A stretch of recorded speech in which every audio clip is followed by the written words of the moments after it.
sejahtera untuk kita semua. Yahobu. Perkenalkan, saya Sukanikmat Zebwa, calon guru penggerak angkatan 7 dari SMA Negeri 3 Gunung Stoli, Kota Gunung Stoli, Provinsi Sumatera Utara. Kali ini saya didampingi oleh rekan kerja saya, Pak Arta Providensia Gule, seorang guru mata pelajaran prakarya dan kewirausahaan. Nah, pada kesempatan kali ini kami akan melaksanakan kegiatan percakapan praobservasi, yakni adalah salah satu bagian dari kegiatan supervisi akademis. Selamat siang Pak Arta. Selamat siang Bu. Apa kabarnya? Sehat Bu, puji Tuhan. Ya, Pak Arta, mohon maaf saya mengganggu waktu Bapak sebentar. Jadi dalam minggu ini kita nanti akan punya kegiatan supervisi akademik di dalam kelas. Namun sebelumnya, sebelum kegiatan observasi dalam kelas dilaksanakan, ada baiknya kita melaksanakan dulu kegiatan percakapan praobservasi. Nah, tujuan kegiatan percakapan praobservasi ini adalah supaya di awal kita bisa saling melihat apa strategi, kemudian langkah-langkah yang akan Bapak lakukan sebelum nantinya saya akan berkunjung ke dalam kelas Bapak untuk melihat segala kegiatan pembelajaran yang akan Bapak laksanakan. Dan diharapkan nanti dari kegiatan supervisi akademik yang akan kita lakukan ini akan menghasilkan sesuatu hal yang bisa meningkatkan daripada kegiatan pembelajaran yang berdampak pada murid. Bagaimana Pak Arta? Oke Bu, siap. Baik, terima kasih Pak Arta. Jadi saya nanti punya beberapa pertanyaan-pertanyaan yang akan saya ajukan dan berharap Pak Arta bisa memberikan jawabannya ya. Siap. Oke, baik. Jadi begini Pak Arta, yang pertama dulu saya ingin menanyakan apa tujuan pembelajaran yang akan Bapak lakukan di dalam kelas nantinya? Ya. Oke, di dalam kelas saya memiliki tujuan di dalam pembelajaran saya, yaitu untuk menghasilkan pendidik yang memiliki daya cipta dan kewirausahaan yang aktif, serta inovatif, kreatif, dan berdampak positif sejak dini. Kemudian saya mengajarkan tujuan agar mampu memanfaatkan peluang, baik dalam memanfaatkan teknologi maupun informasi. Begitu.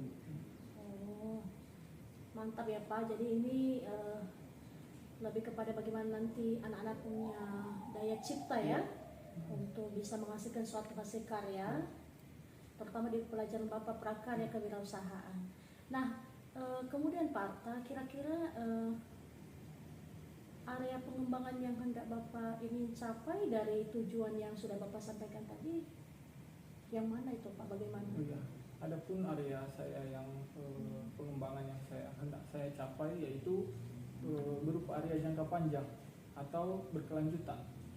Karena ini dimulai dari lingkungan sekolah dulu, kemudian lingkungan tempat tinggal atau daerah mereka masing-masing, kemudian kalangan luas atau luar daerah dengan pemanfaatan media sosial, sehingga pembelajaran ini bukan cuma hanya di lingkungan sekolah dilaksanakan, tetapi tercipta juga atau diaplikasikan di luar sekolah gitu. Gitu ya Pak ya. Yep. Nah, kira-kira apa strategi yang sudah Bapak siapkan? Apakah atau bagaimana metode pembelajaran yang ingin Bapak pakai? Atau mungkin model pembelajaran atau sarana yang akan Bapak gunakan untuk kegiatan pembelajaran yang sudah Bapak susun ini? Oke, baik Bu. Di dalam strategi saya bagi dalam 4 bagian Bu. Yang pertama, saya membagi kelompok dengan sesuai dengan minat dan bakat atau potensi yang bisa dijual oleh anak-anak didik. Kemudian yang kedua, ide konsep atau desain usaha sesuai kebutuhan pasar.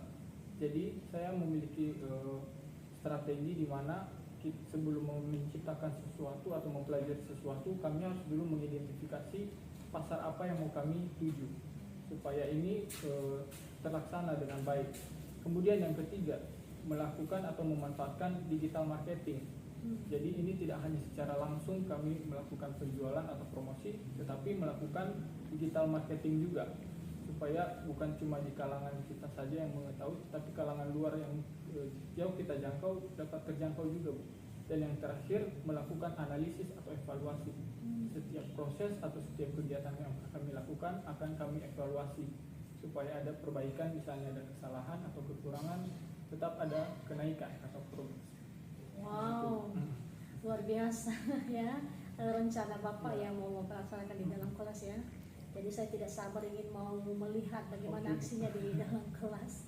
Nah jadi Pak, setelah kegiatan ini nanti kita akan sama-sama menuju kelas Bapak. Kira-kira kapan ya Pak waktu Bapak untuk mengajar dengan menggunakan tadi strategi pembelajaran ini, di kelas mana dan hari apa dan di jam berapa ya Pak? Kira-kira saya bisa datang untuk bisa berkunjung di kelas Bapak. Boleh Bu, dengan senang hati saya memiliki waktu yang tepat di hari Sabtu Bu, di kelas 11 MIPA 6 di les 78 Bu. Alangkah baiknya di situ Bu bisa. Baik Pak, terima kasih informasinya. Nanti di hari Sabtu ya Pak, Iya, Bu. kita sama-sama nanti di kelas melihat aksi daripada rencana kegiatan pembelajaran yang sudah Bapak susun ini. Satu lagi Pak, nanti setelah kegiatan kita observasi di dalam kelas, saya masih mau Bapak berikan waktu lagi. Nanti ada kegiatan percakapan pasca observasi. Nah, itu nanti akan dihadiri juga oleh pengajar praktek. Jadi kita nanti bertiga akan melaksanakan percakapan dan mengevaluasi apa saja hal-hal yang telah kita temukan ketika pelaksanaan supervisi akademik di dalam kelas.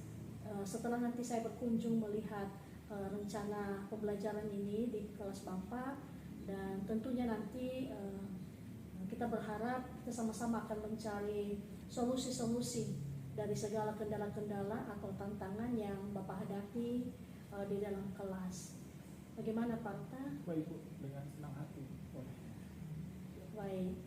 Jadi demikian ya Pak percakapan pra-observasi kita, dan hari Sabtu nanti kita akan bertemu kembali di kelas 11 MIPA 6 di les 7 dan 8. Terima kasih Pak untuk waktunya. Terima kasih Bu. Selamat siang semuanya. Kali ini kita akan belajar tentang PKW. Sini tengok PKW. Oke, biar Bapak jelaskan PKW itu prakarya kewirausahaan. Nah, prakarya kewirausahaan ini tidak mencakup hanya tentang karya saja, tidak mencakup hanya tentang kewirausahaan saja. Ini simbiosis mutualisme, saling menguntungkan. Dan kontekstual. Kontekstual itu saling berhubungan. Oke, sedikit Bapak jelaskan. Sebelum kita mulai pembahasan ini, Bapak akan bagi kalian sesuai minat dan bakat kalian. Yang pertama, ada desain produk. Yang hobinya melipat-lipat kertas. Yang hobinya origami siapa? Sini. Itu tanya aja siapa? Nah, kemudian masuk di bidang poster. Yang hobinya di sini menggambar siapa? Oke, siapa lagi? Yang hobinya membuat konsep, ide konsep siapa?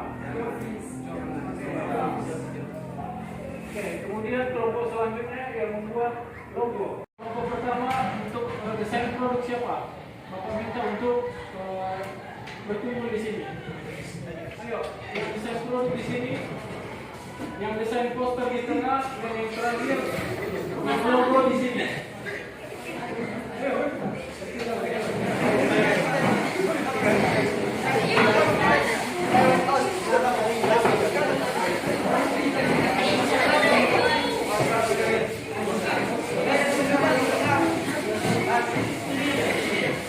Selamat siang Bapak-Bapak. Terima kasih sudah bisa berkesempatan hadir di ruangan ini. Terlebih-lebih kepada Bapak pengajar praktik, Bapak Berlin Areva, yang tidak juga sebagai pengamat pada kegiatan coaching hari ini. Dan perkenalkan, ini adalah rekan sejawat saya, Pak Atta Gule, yang akan menjadi coaching pada kesempatan ini, dan saya akan bertindak sebagai coach yang akan memberikan coaching kepada Bapak Atta Gule. Jadi Pak Atta Gule, saya kembali kembali mengganggu waktu Bapak lagi di siang ini. Dari beberapa hari yang lalu kemarin kita sudah melaksanakan kegiatan wawancara observasi. Kemudian juga hari yang lalu juga saya sudah juga berkunjung di kelas Bapak untuk bisa melaksanakan kegiatan supervisi akademik melalui observasi di kelas.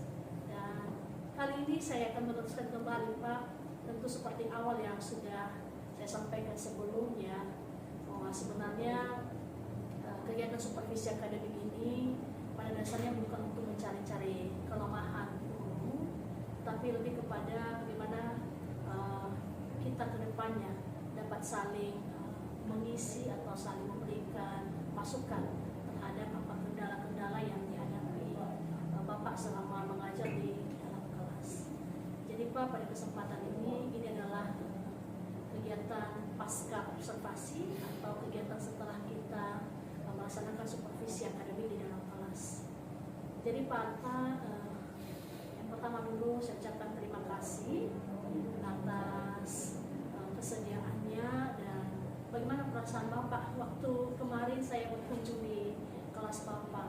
Apakah Bapak nervous atau bagaimana? Oke, terima kasih Bu. Dari Ibu datang ke kelas saya, memang saya pertama agak kaget Bu.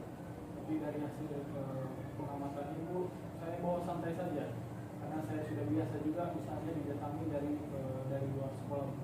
Jadi saya sangat menikmati. Terima kasih.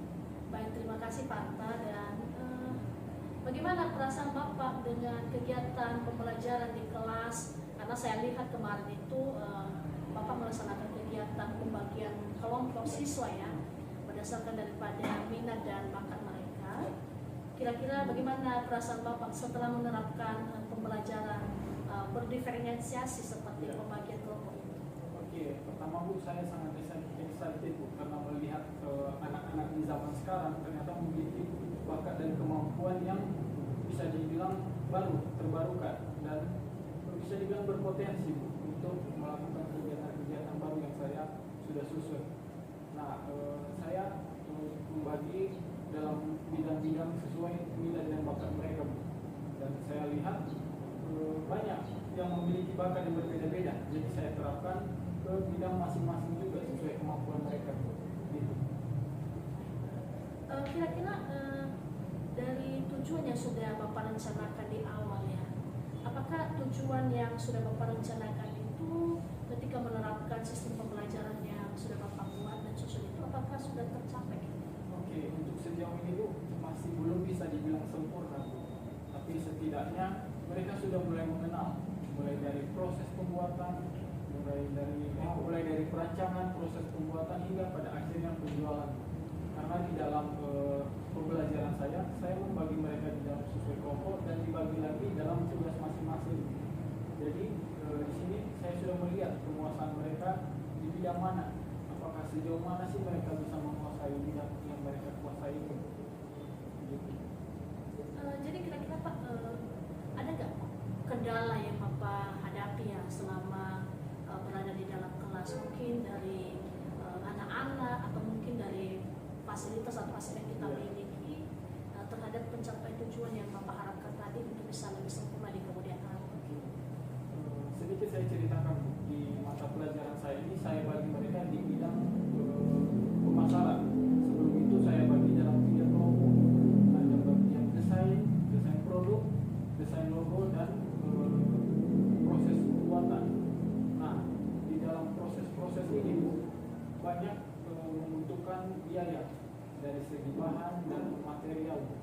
Jadi kalau kita bilang usahakan dari sekolah atau dari diri masing-masing siswa, lumayan berat misalnya untuk memenuhi persyaratan yang sesuai dengan kemauan saya. Tapi saya terapkan juga di mana misalnya pemakaian barang-barang bekas Bu. Jadi diminimalisir dengan pemakaian pemanfaatan barang-barang bekas. Nah, gitu. Dan sedikit lagi kendala mungkin di zaman sekarang mungkin agak berbeda kelakuan misalnya karakter anak zaman sekarang dan dulu. Kita tidak mungkin pungkiri Bu, tapi saya manfaatkan dengan cara mengikuti kemauan mereka.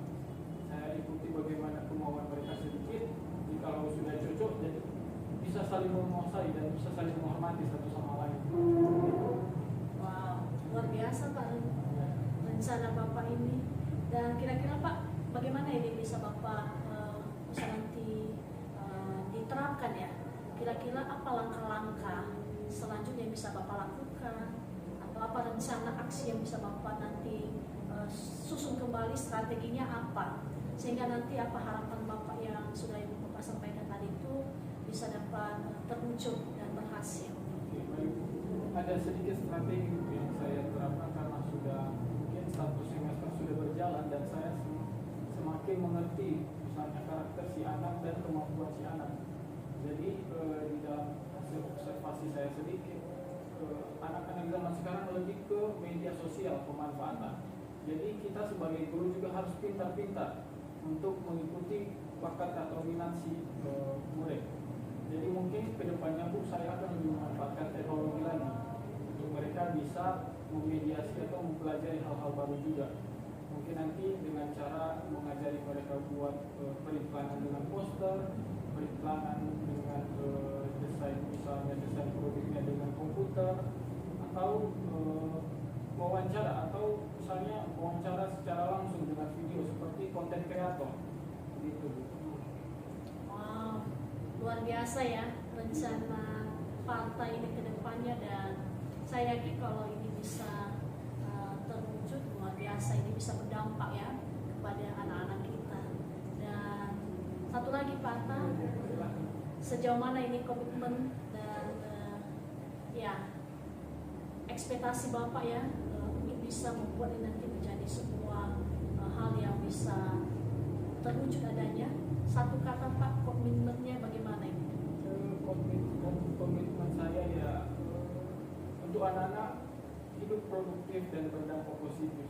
Ya. Luar biasa Pak. Terima kasih Pak Atta atas kesempatannya, dan sekali lagi apa yang sudah kita lakukan untuk kegiatan coaching dan supervisi akademik ini, semoga ini menjadi bahan evaluasi ke depan untuk perbaikan bagaimana supaya proses pembelajaran di kelas juga dapat berjalan dengan lancar, dan tujuan yang Bapak harapkan juga nanti bisa tercapai, dan anak-anak juga akan lebih kreatif dan dapat belajar dengan mandiri atas kemauan, dan tentunya memanfaatkan apa potensi yang ada di dalam diri mereka masing-masing. Terima kasih Pak Atta, sukses untuk Bapak.